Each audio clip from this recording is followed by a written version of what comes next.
Sa bayan ng Kwartero, sa lalawigan ng Capiz, sinasayaw ang sayaw kay San Antonio de Padua bilang pagpapasalamat sa mga biyaya ng buhay sa kapistahan ng mahal na patron. Nagtitipon ang 24 na kababaihan kada ika-13 ng Hunyo upang sayawin ito gamit ang makukulay na mga lubid na hinahabi sa posteng kawayan habang magiliw na sumasayaw. Bago umpisahan ang engranding pagsasayaw nito, ang mga tao ay nagpuprosesyon patungong simbahan habang ginagawa ang pandisilyo o ang pagbabahagi ng mga mamamayan ng pagkain.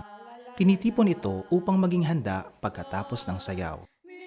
Sasalu-saluhan ng mga deboto at bisita ang mga pagkain ito pagkatapos nilang sumayaw bilang panata at bahagi ng kultura at tradisyon ng mga kwarteronhon. Natatangi sa mga kwarteronhon ang pagiging mapagpatuloy sa mga bisita bilang pagbabahagi ng mga biyaya na natatamo ng mga mamamayan sa kabila ng mga dagok ng buhay. Naging tradisyon na ng mga mamamayan ang pagpapasalamat sa Panginoon at pagbabahagi ng mga pagkain sa kapistahan ni Senyor San Antonio de Padua. En reino sus esperados, miseria, demonios, cielos, y comprar muchos ancianos.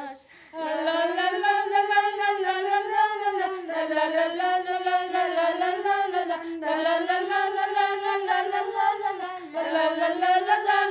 la la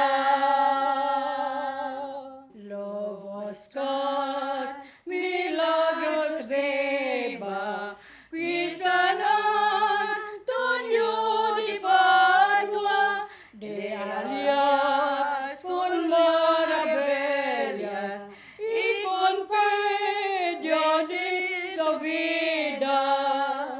La la la la la la la la la la la